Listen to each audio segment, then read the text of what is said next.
And we're live. 5, 4, 3, 2, 1.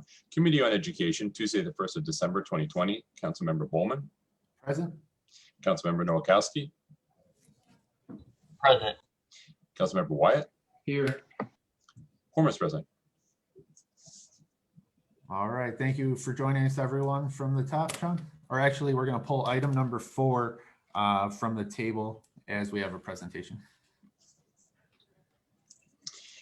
Item number 4, regarding district academies for withdrawn students.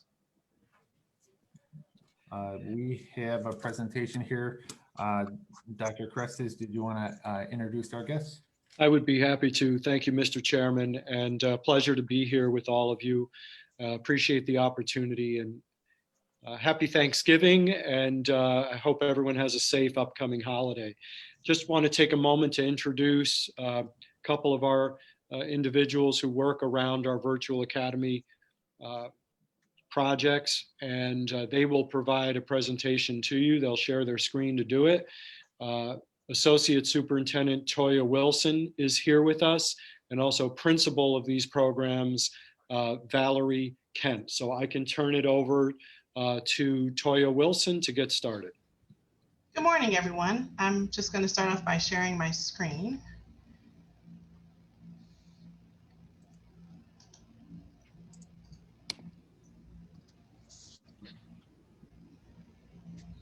Are you able to see my screen?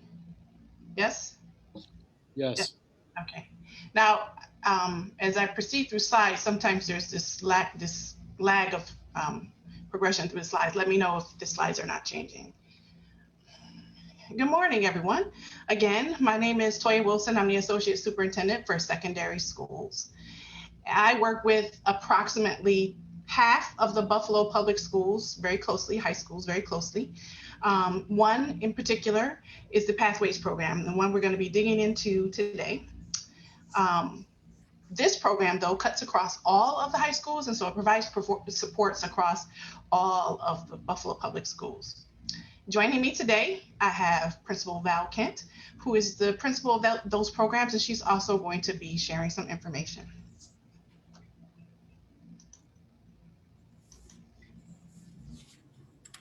So as always, before we really dig into anything, we always like to anchor in on our new education bargain for parents and students.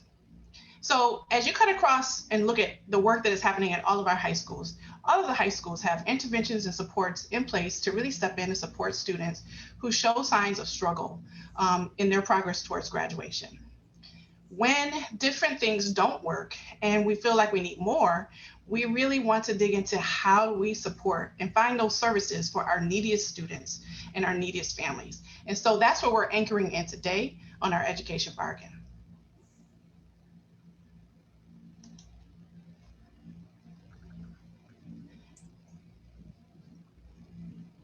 So with this overview of programs, we're really going to dig into the Pathways programs. I'm going to give you a quick overview, and then we're going to give you some details on each, and then the impact of each on Buffalo. So again, we have 2 comprehensive programs that are available to our students. One has been around for a few years, and one is brand new, because we realized there was a gap that we needed to continue to offer these supports to more students. So first, I'll talk about Virtual Pathways. Virtual Pathways is the one that has been around for a while. It is a New York State transfer high school, which means the students can transfer there, they get the supports they need, and there's a positive impact on the home schools that they transfer from as far as their accountability.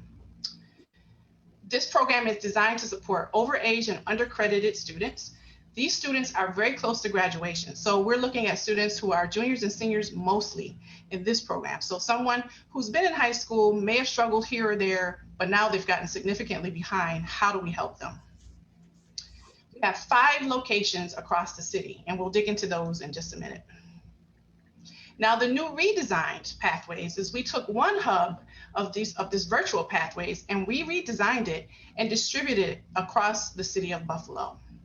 So this program, we really want to support students as early as 9th grade. So remember, in the previous program, the one that is already established as Virtual Pathways, We're talking about juniors and seniors mostly. This one, we really wanted to be able to catch students even sooner. It does not require a transfer. The students stay with their home school, and we support students across 11 identified schools who really benefit from this support.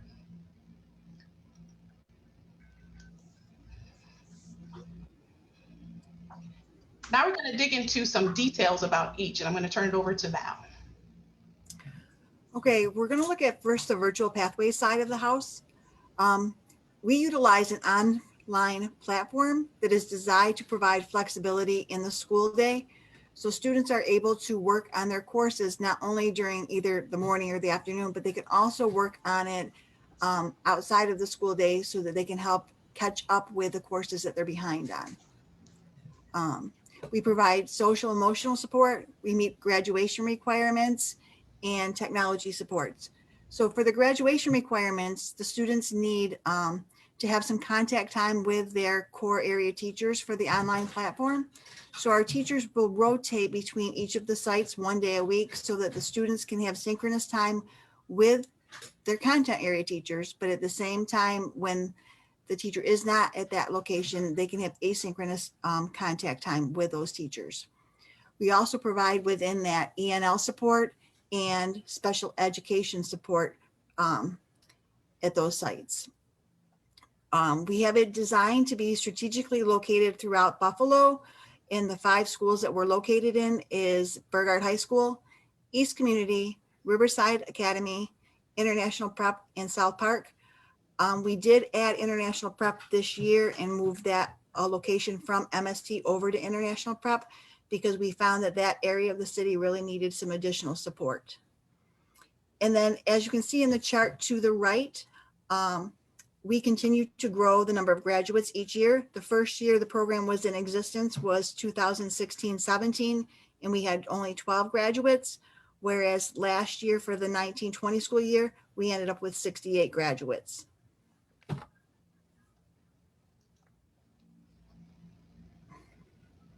So the Redesigned Pathways Academy component, which is brand new this year, is designed to support students as early as 9th grade.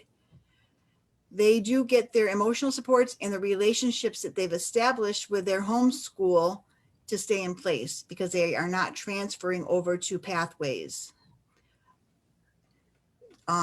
We again support all of the core courses through the online platform, very similar to Virtual Pathways, where the teachers will rotate between 1 of 2 different rotations of schools. And we've identified 11 schools to receive these supports. The schools are iPrep, East Community, Burgard, McKinley, South Park, Riverside Academy, Buffalo Academy of Visual and Performing Arts, Emerson, the Culinary Arts School, LJ Bennett, and Research Lab. So the overall impact, when we're looking at Virtual Pathways, we currently have 154 students enrolled. And remember that number that Principal Kent mentioned earlier, the grads getting as high as 68, we're really engaging up to 118 students here who could possibly realize graduation, if you look at the chart on the side. 455.5 required credits are currently in progress. And these numbers fluctuate throughout the year because as students finish up courses, as they need more courses, we add them to their schedule. So that number goes up throughout the year as students realize success in courses. And then supports for students across several cohorts. So as you dig into this little chart off on the side, as I mentioned earlier, if you add up from cohort 2017 up down to 2013, that's 118 students who have the potential to realize graduation this year. And then we have another group of students who are coming through who have shown struggles and shown that they need some supports, and we have them there already getting those supports so they can be successful and join their class in the 4th year so that they may graduate on time. The overall impact of the redesign. So remember, we realized the gap. We realized that some students were being very successful in this kind of a platform, on this kind of a platform. So we decided to expand this and really look at how we supported students across the entire city. So currently we have, across the 11 sites, 296 students who are enrolled. And again, as students finish courses, either they start new courses if they need some, because remember, these students can start as early as 9th grade. They may only need one course to get caught back up. But if they don't need any courses, we can add another student who may have shown signs of needs then. So we can add those students throughout the year. So we anticipate that number significantly increasing as we go throughout the school year. We have 401 courses that are currently in progress just at the redesign. And we can get to a minimum, which means we can go beyond 1,470 courses that can be made available across these sites. So as students complete, we anticipate getting closer and closer to that number of courses that students can have access to.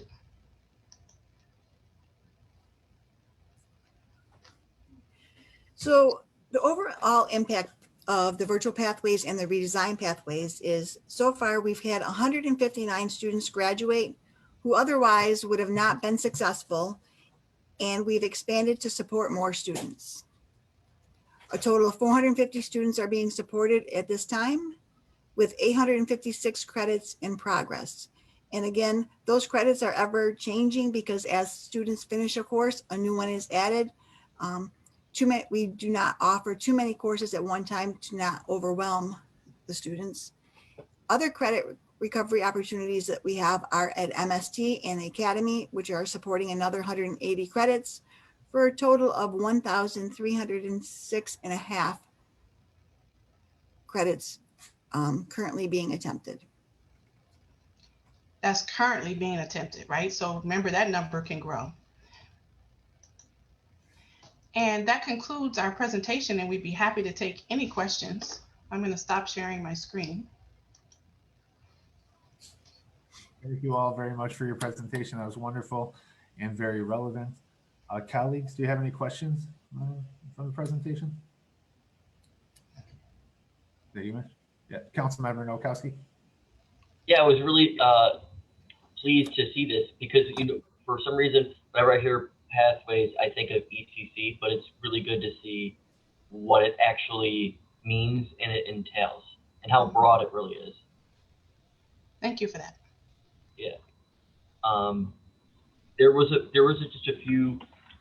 So now with the courses being offered online, are you guys seeing a trend of, better success of it being posted online than in person? I'm curious with that data now, and I think after COVID we'll have a lot of data to play with. Are students more successful, when they're older, that might not need that socialization because they're 15, 16, 17 years old, and I've been 15 and 16 year old one, so, and I would prefer to work alone and work remotely. So it's a great question. What we find is that the student that typically would be supported in these programs have many obligations. They may have a job outside of school, they're supporting family members during the day. So this virtual platform allows them to be able to work at any time. So they get to go in and they get guided courses and feedback from their teachers. So their teachers are available to them during the regular school day, right? So they still get that connection. They still get the connection to counselors, to social workers, to teachers, but they also have the flexibility to work at their own pace on their own time. And so I'll turn it over to Val and she can share maybe a story of what time these kids are actually working. So what we found is many of our students are working between the hours of like midnight and 4 a.m. That's when they're up, especially the kids of this age. They have sent text messages and emails to myself and my staff at these hours of the day, even on weekends at this hour of the day. So our kids really, we have a flexible time to work with them. And they know that if we don't respond to them at 2 a.m, that we'll get back to them the next morning. But we're able then to provide them with that kind of support that they need and let them work at an hour that is convenient for them to work. and yet still catch up on the courses that they're behind in. That's wonderful to hear. I mean, that's really, it seems so applicable and so practical for real life people facing real life problems trying to achieve learning. And I have to bring up, because it's really big in my district, is the access to broadband and internet access. Are you hearing from your students a struggle to connect online and to get good connection? So we have a phenomenal IT department headed up by Myra Burden, and they have really worked long and hard since the spring when the shutdown happened and everyone was trying to figure out what to do and how to make sure everyone had access, to make sure that everyone has Wi-Fi access and everyone has a hotspot who needs a hotspot. So Val's team and our other alternative program were up first. They were going to pick up those devices, taking them to the homes to make sure the students had access. And these students were the first to these students were the first to have devices, because remember, before the pause, everything was in person, right? So these students already had their devices because that was the way it was already set up for them. And so this was just the extension of making sure the Wi-Fi was there. And when there is a serious enough problem where the Wi-Fi is we're just not making the connection we need to make, they're delivering the work. They're taking the work to them to keep the students connected so that they have something to keep them engaged. Our goal here with our neediest students, or just students in general, is to make sure that they keep hope. They have hope in that they can still finish. We don't want them to lose hope. And when they struggle, or when they find that they hit a wall with Wi-Fi or with a course and they can't get past something, that's when they say, I'm ready to be done. And we work long and hard to make sure our students don't get there. That's wonderful to hear. I think, like you said, continuity and keeping it, that pace going restores faith and keeps the faith in students too. Yeah, thank you. That additional support is really key for students. I know my own daughter even struggles with it, and having, the teacher to be able to contact and to reach out and to provide that additional support is key. Councilmember White, did you have something? Oh, you're on mute. I had a question. I know you said, how many students did you say? You said like 160 or 180 are involved currently? In both programs altogether? Yes. In both programs altogether, we have 450 students who are being supported right now. Okay. Is that the maximum number that you can support? That is not. So as students finish up courses, the courses drive the number of students, because the teacher's caseload then is what we want to maximize. And so what we anticipate and what we're seeing happen, because we just finished up quarter one. So each quarter you'll see some changes going on. Students who have finished up courses will exit, and students, or they may continue with a course that they didn't have before, they would pick up a new course, or new students would join because we identified them through a cohort review. They're showing signs of struggle. We need to add them to this support. Okay, so you all select the students and add them to the program, or can they apply to get into the program? How does that work? Students can most certainly ask for the program. It really starts with the home school, thinking about and working on the strategies that they have in place already to support students. And when they get to a point where they think, okay, we've maxed out this, we've maxed out that, how else do we support the student? That's when the recommendation is made to the family, and the family is involved. But students can most certainly say, I really feel like I need to engage in this program. We would look at what would be the benefit. Like, for example, if we had a student who was who wasn't behind, but was capable of AP classes and was really chugging along at a good rate to graduate on time, why would they need to leave their home school and not have access to those AP classes? These are the minimum graduation requirements that we're offering here. So is this the total number of kids who need this type of support, or is this just the kids that you've identified thus far? It's not all the children that need that support. So we will continue, it's a good question. So we will continue to identify students. So we anticipate the number changing, but it does really depend on their progress, how they did coming out of the spring, how they did in the summer, if they went to summer school. If they didn't go to summer school, they probably were already identified. if they showed signs of struggle at the start of this year, their school would be identifying them. So no, it's not the total right now, but that's the reason why we added this new redesign program, so we could continue to spread out and maximize and get to as many kids as possible as soon as they show signs of needing the support. Now, is this just for high school students? Yes, this is a high school program. So if, because I know of a couple of children who I don't know if they're in the program, but from what I'm hearing from their parents, they need some support.